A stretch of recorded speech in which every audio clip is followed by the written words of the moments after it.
Winners don't do different thing, they do thing differently. अर्थात जीतने वाला कुछ अलग नहीं करता, बस उसके करने का ढंग अलग होता है।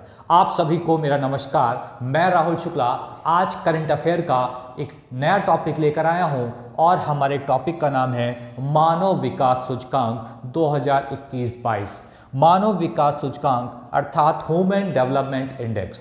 ह्यूमन डेवलपमेंट इंडेक्स की बात करें तो सबसे पहला क्वेश्चन बनता है ये जारी कौन करता है। तो हम लोग बात करें तो ह्यूमन डेवलपमेंट इंडेक्स कौन जारी करता है? यूएनडीपी। यूएनडीपी जिसका फुल फॉर्म क्या है? United Nation Development Programme. United Nation Development Programme जिसका ये लोगो है, यूनाइटेड नेशन डेवलपमेंट प्रोग्राम द्वारा 8 सितंबर 2022 को यह सूचकांक जारी किया गया। इसके अंतर्गत 191 देशों को शामिल किया गया और जब यह 8 सितंबर 2022 को जारी किया गया उस वक्त की एक विषय अर्थात थीम डिसाइड की गई, uncertain time unsettled lives shaping our future in a world in transformation, ये रहा थीम।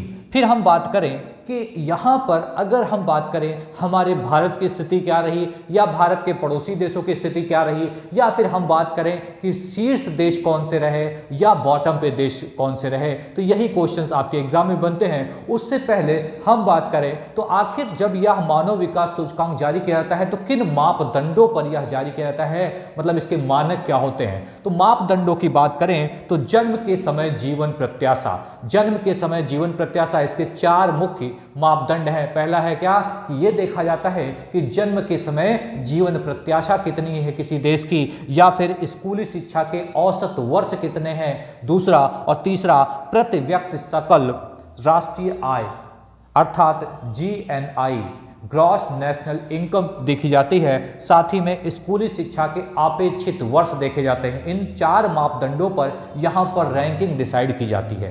तो इन हम बात करें कि आखिर शीर्ष देश कौन से रहे, मतलब जहाँ पर मानव विकास सूचकांक सबसे अधिक स्कोर के साथ टॉप कंट्री कौन सी रही, तो नंबर 1 पे कौन रही? स्विट्जरलैंड जो है मानव विकास सूचकांक में सबसे बेहतर रही, नंबर 1 पे रही। दूसरे नंबर पे नॉर्वे रही और तीसरे नंबर पे आइसलैंड रही और चौथे नंबर पर सम्मिलित रूप से हांगकांग और चीन रही। और वहीं पर अगर हम बात करें मानव विकास सूचकांक में सबसे खराब स्थिति दर्शाने वाले देश कौन से हैं, तो 191 देशों को रैंकिंग दी गई, तो 191 रैंक पे कौन है? दक्षिणी सूडान, और उसके बाद 190 पे कौन है? चाड, और 189 पे कौन है? नाइजर, और 188 पे कौन है? अफ्रीकी गणराज्य। तो यहाँ सर्वाधिक या निम्नतम देश कौन सा है?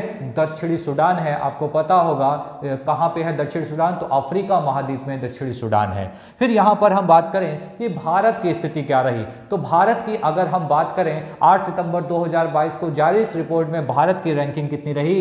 132 रही। 132 रही। अगर पिछले वर्ष की तुलना में हम बात करें तो 1 अंक का सुधार हुआ है। 1 अंक का सुधार नहीं बल्कि ये कह लें तो पहले 131 थी, अब 132 हो गई है, अर्थात हम कह लें 1 अंक का नुकसान हुआ है, क्योंकि जब जिसकी रैंक जितनी ज्यादा होगी उसमें उतना ही खराब होगा। तो यहां पर पहले कितनी थी? 131 थी, अब कितनी हो गई? 132 हो गई। तो अंक तो जुड़ गया लेकिन रैंकिंग में वो नीचे चला गया। हम यहां पर भारत के पड़ोसी देशों की बात करें तो भारत का पड़ोसी देश जैसे पाकिस्तान, उसकी रैंकिंग कितनी है? 161 है। अफगानिस्तान की बात करें तो उसकी रैंकिंग कितनी है? 180 है। चीन की बात करें उसकी रैंकिंग कितनी है? 79 है। नेपाल की बात करें 143 है। भूटान की बात करें 127 है। इसी तरीके से बांग्लादेश की बात करें 129 है। म्यांमार की बात करें 149 है। श्रीलंका की बात करें तो 73 है।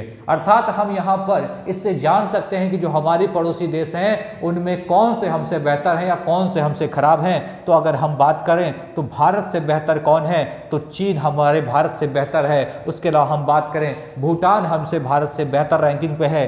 बांग्लादेश भी कुछ हमसे बेहतर स्थिति में है। उसके अलावा श्रीलंका हमसे बेहतर स्थिति में है। और खराब स्थिति की बात करें तो पाकिस्तान, अफगानिस्तान, नेपाल और म्यांमार हमसे खराब स्थिति पर है। तो यहाँ पर आज हमने चर्चा की है मानव विकास सूचकांक की। जैसे कि कल मैंने आपको पढ़ाया था वर्ल्ड पीस इंडेक्स या ग्लोबल पीस इंडेक्स, वो भी इंपॉर्टेंट है, और साथ ही में मानव विकास सूचकांक भी आपके एग्जाम में काफ़ी हद तक पूछा जाता है। तो इस टॉपिक को आप अच्छे से तैयार करें। आज के लिए इतना ही। आप सभी का बहुत बहुत धन्यवाद।